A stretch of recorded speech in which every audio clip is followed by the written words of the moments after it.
Εγώ θα ήθελα να ακούσω και τον κύριο Δραμουντάνη πάντως. Βεβαίως να τον ακούσω. Έχει πολύ ενδιαφέρον η άποψή του. Είναι ένας άνθρωπος, ένας καλλιτέχνης του νησιού, ένας καλλιτέχνης της Κρήτης, που γνωρίζει τα πράγματα και δεν ξέρω πώς τα βλέπετε κιόλας όλα αυτά. Σας ευχαριστώ καταρχάς που με καλέσετε εδώ σήμερα. Τιμή μου, χαρά μου και εμένα. Και μιας και αναφερθήκατε και στις ανακοινώσεις του αξιότιμου Υπουργού Προστασίας του Πολίτη, θα ήθελα να κάνω κι εγώ ένα σχόλιο.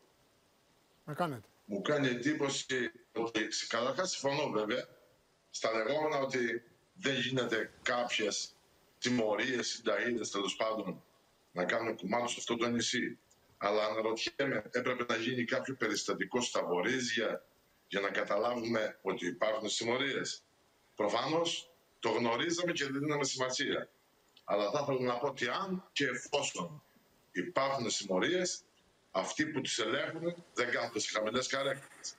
Πρώτον αυτό. Και δεύτερον, σαφώς πρέπει να λειτουργήσουν οι θεσμοί για να εξελίξει αυτό το φαινόμενο, γιατί προφανώς δεν λειτουργούν. Για να μπορεί ο καθένας να κάνει ό,τι θέλει. Είστε κατανοητός. Τώρα, όσον αφορά. Εγώ μόνο μια ερώτηση, μια παρένθεση για να το συμπληρώσετε.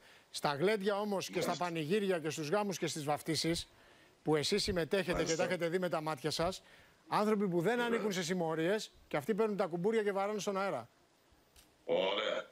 Αυτό εγώ όμως, αγαπητέ μου, δεν θα μπορούσα να το δεχτώ σαν κουλτούρα, ένα φαινόμενο το οποίο η πλειοψηφία του νησιού σε αυτόν τον τόπο το καταδικάζει. Άρα λοιπόν δεν είναι απόλυτα δίκαιο για κάποιους, για κάποια περιστατικά να αμαυρώνουμε ίσως οικογένειες, ίσως χωριά, δηλαδή τέλος πάντων τα Νόγια, τα Βορίζα, τα Λιβάδια και τα Ζωνιανά. Ας τα αφήσουμε ήσυχα από την άποψη, δεν εννοώ να κάνει ο καθής ό,τι θέλει. Ας βρούμε λοιπόν να ασχοληθούμε με μεμονωμένα περιστατικά και να επιτρέψουμε την κοινωνία μας που νοσεί. Εγώ, αγαπητοί μου φίλοι, σε όλους αυτούς τους τόπους και σε όλη την Κρήτη κατ' επέκταση, έχω γνωρίσει ανθρώπους έντιμους, φιλότιμους, οικογενειάρχες και σε όλη την Ελλάδα, σαφώς υπάρχουν και χαίρομαι γι' αυτό, οι οποίοι κρατούνται ζωντανή την Ελλάδα. Δεν διαφωνεί κανείς αυτό. Βέβαια. Και εσείς την παράδοση του νησιού κρατάτε και μάλιστα από το δικό σας μετερίζει, μέσω της μουσικής, μέσω του πολιτισμού. Και στα Βορίζια φαντάζομαι θα υπάρχει άλλος κόσμος που θα μένει εκεί και δεν θα του αρέσει αυτή η κατάσταση και θα προσπαθεί να μεγαλώσει και τα παιδιά του.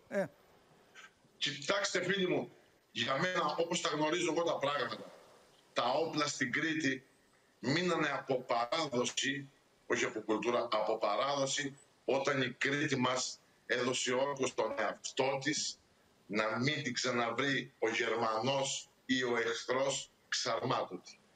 Αυτοί οι άνθρωποι που έφυγαν για μας, που θυσίασαν τα νιάτα τους, τη ζωή τους για όλους εμάς, δεν μας έμαθαν ότι αυτά πρέπει να παίρνουμε τα όπλα και να πηγαίνουμε να μπαλωτέρνουμε στις δρόμους ή στις γάμους ή στις βαφτίσεις. Αλλά συμβαίνει όμως έτσι. Κύριε Δραμουντάνη, συμβαίνει όμως. Όπως θεωρώ. Και έχετε βεντέτες και στα Ανόγια από που κατάγεστε και στα Βορίζια. Βεντέτες αιματηρές με νεκρούς. Έτσι. Βεβαίως δεν το για να δούμε και αυτό, για να δούμε και αυτό το κομμάτι. Βεβαίως, αλλά αν παρατηρήσουμε στατιστικά, αγαπητέ μου, θεωρώ ότι πολύ περισσότεροι γίνονται στην ευρύτερη Ελλάδα από ό,τι αποκλειστικά στην Κρήτη. Σαφώς αυτό είναι ένα φαινόμενο, δεν το αμφισβητώ. Θεωρώ ότι όμως πρέπει να ασχοληθούμε εκτός από τα περιστατικά και να τα σχολιάσουμε, να βρούμε και λύσεις. Καλά, αυτό όλοι το θέλουμε. Μα το θέμα δεν είναι να διχαστούμε πάλι. Το θέμα είναι να βρεθεί λύση, εννοείται. Βεβαίως και δεν πρέπει να διχαστούμε. Εγώ τουλάχιστον, παιδιά, όταν μιλάω για την Κρήτη, θεωρώ ότι είναι τα πόδια της Ελλάδας η ψυχή. Έτσι την έχω εγώ στο μυαλό μου. Και εμείς έτσι την έχουμε. Ψηλά την έχουμε την Κρήτη. Δεν την έχουμε χαμηλά. Ναι, τώρα ότι συμβαίνουν και αυτά συμβαίνουν. Νιώθω ότι στοχοποιείται και δεν θα έπρεπε. Νομίζω ότι γεννιέται πολύ το πράγμα. Ενώ δεν θα έπρεπε να συμβαίνει αυτό. Θα έπρεπε να ασχοληθούμε με συγκεκριμένα περιστατικά, με συγκεκριμένους ανθρώπους και κατηγορίες. Ωραία.